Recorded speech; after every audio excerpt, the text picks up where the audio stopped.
Vamos a conversar ahora, está en los estudios de Exitosa, en el estudio anexo de Exitosa, la empresaria Sada Goray. Ella es gerente de la empresa Marca Group, que es una inmobiliaria. Sada, gracias por estar con nosotros. Hola Nicolás, ¿cómo estás? Estoy obedeciendo al Instituto Nacional de Salud, por eso vamos a hacer esta entrevista en estudios separados.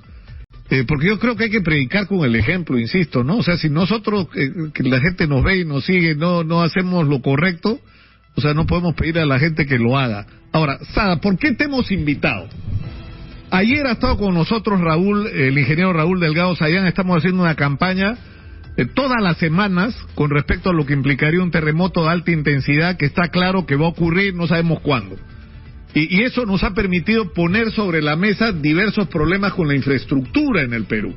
Y hablábamos, por ejemplo, bueno, ayer hablábamos de los hospitales y los colegios, que es terrible la situación en la que están, pero la semana pasada hablamos de la gente que vive en los cerros.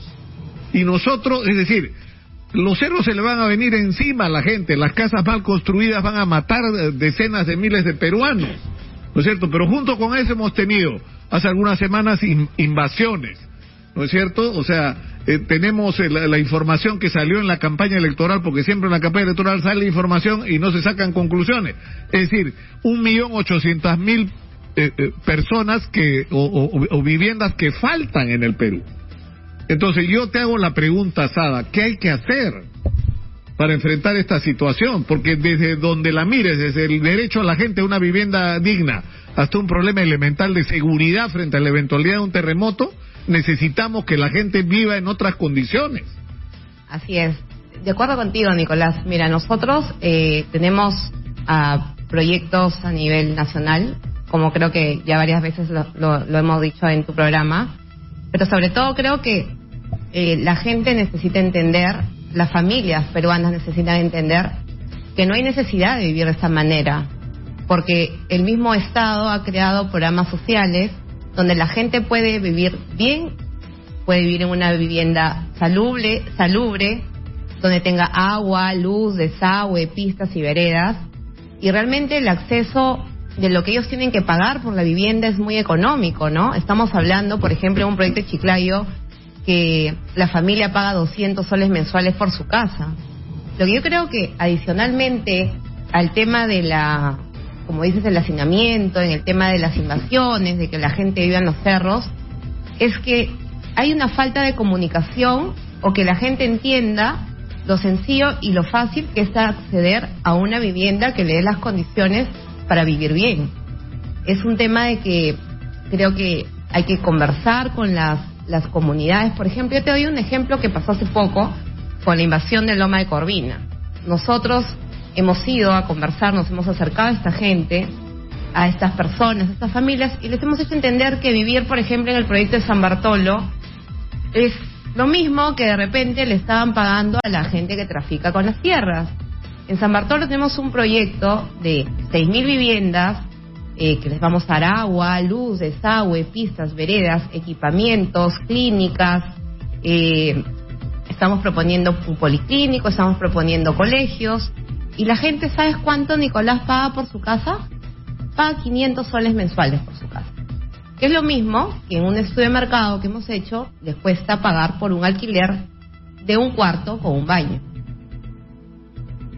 Pero eso es increíble. Ahora, el tema es el siguiente, ¿cómo resuelve? Porque acá hay que conjugar, o sea, el Estado ha estado poniendo recursos, ¿no es cierto? Mi vivienda, techo propio, ¿no? Pero tienes que resolver junto con eso el tema de cuáles son los terrenos que se van a habilitar para esto. Es decir, tiene que haber un plan acá, ¿no? Donde se articule al Estado, a la gente organizada en los barrios. O sea, porque toda la información que nos dicen, por ejemplo, no solo en relación al tema del terremoto, Sada. O sea, cuando todos los días nosotros hacemos reportes sobre las ollas comunes y miran las condiciones de precariedad en que vive la gente, no hay derecho. La gente no tendría que estar viviendo así, no en un país que tiene los índices de crecimiento macroeconómico como los que tenemos. Es decir, no puede ser que que sus viviendas sean precarias, no tengan agua, no tengan luz, no tengan, ¿no es cierto?, desagüe, no tengan conectividad, no tengan acceso al gas domiciliario, es decir, por eso te pregunto, o sea, ¿qué es lo que falta hacer para que esto se ponga en movimiento? Un dato importante desde mi perspectiva del sector privado. Nosotros somos privados que estamos apostando por cambiarle la vida a estas familias.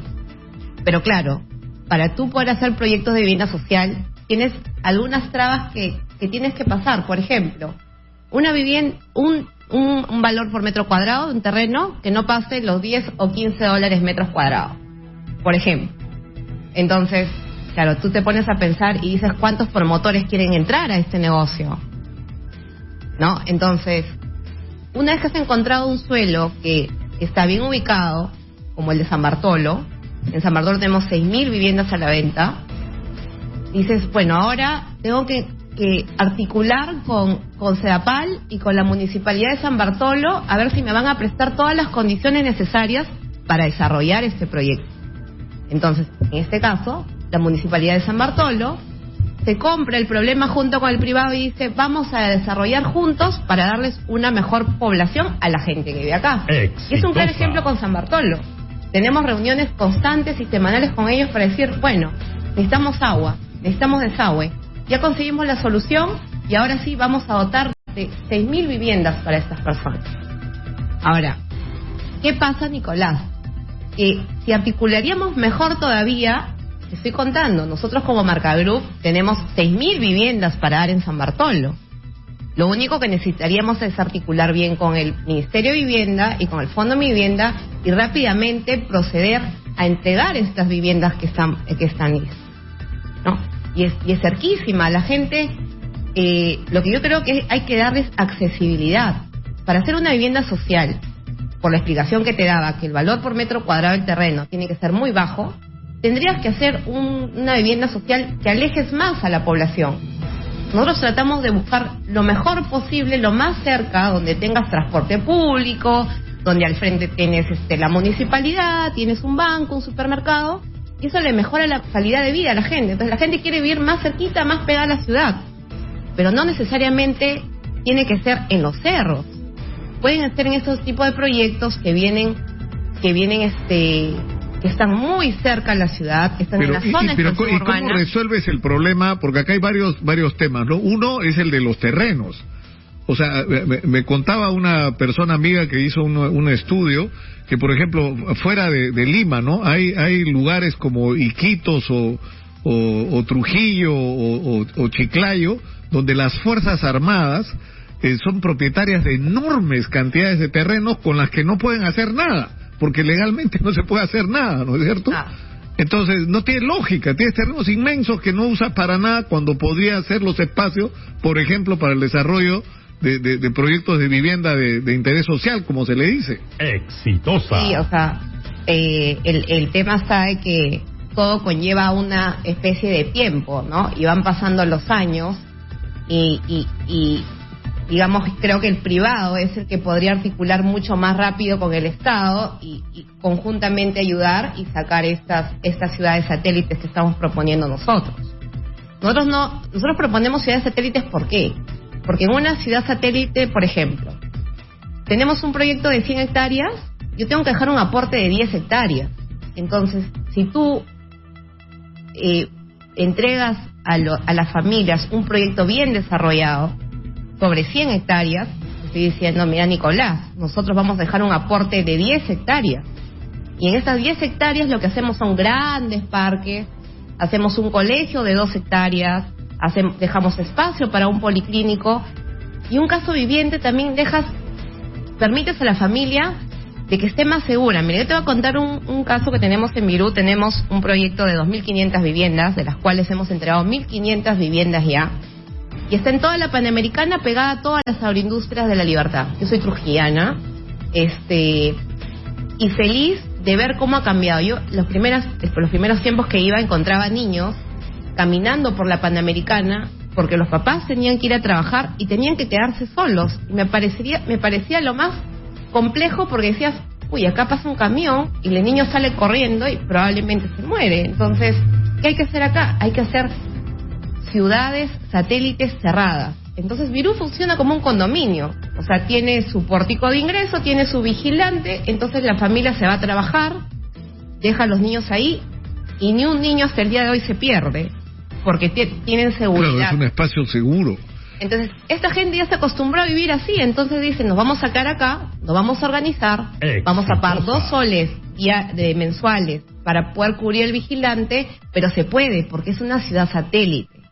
Entonces, vivir en una vivienda social puede vivir como una persona que vive en San Miguel, que vive en Trujillo, en La Merced, o etcétera lugares, pero de una forma segura. Mira, tenemos un guaguaguasi que lo estaba administrando todos estos años la empresa SAPSAC, y finalmente veo 50 o 60 niños que están bien cuidados y que siguen una metodología de vida hasta que desde las 6 de la mañana hasta las 5 de la tarde, que el papá puede ir a recogerlo. Entonces, todo se puede hacer. Simplemente yo creo que es un tema de articulación, ¿no? Porque hay varios factores que hay que revisar. Primero es, esta gente puede acceder a un crédito complementario, porque recuerda que si la casa vale 60.000 soles, el Estado les da un bono de 38.500. Entonces, hay un diferencial de más o menos promedio de 20.000 soles. Esos 20.000 soles es lo que a ti te da una cuota entre 200 y 300 soles mensuales aprox. Lo que habría que ver ahora es esta gente del segmento que más lo necesita, o que tiene 18 años, o que trabaja informal, porque lo que hay que ser honestos acá, que en nuestro país el 70 o 75% es un país de personas informales. Entonces, lo que hay que ver es cómo acceden para ese complementario. O sea, cómo podemos hacer para que esta gente tenga su vivienda y que el banco, las entidades financieras que llevan el programa les digan, sí te apruebo una vivienda.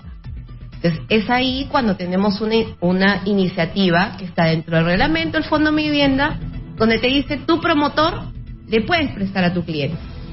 Y eso es lo que venimos haciendo desde que empezó la pandemia, porque dijimos, bueno, y ahora, ¿cómo ayudamos a esta gente que tenga, o a estas familias que tenga su casa? Y la única forma era que nosotros le financiemos directamente. Claro, darle el crédito directo. Tenemos 16 años, Nicolás, haciendo eso. Conocemos perfectamente al cliente. No tenemos hasta el día de hoy, trabajamos muy de la mano, porque fue el que más confió en nosotros en ese tema, fue nuestros amigos de Cooperativa y socios de Cooperativa Pacífico.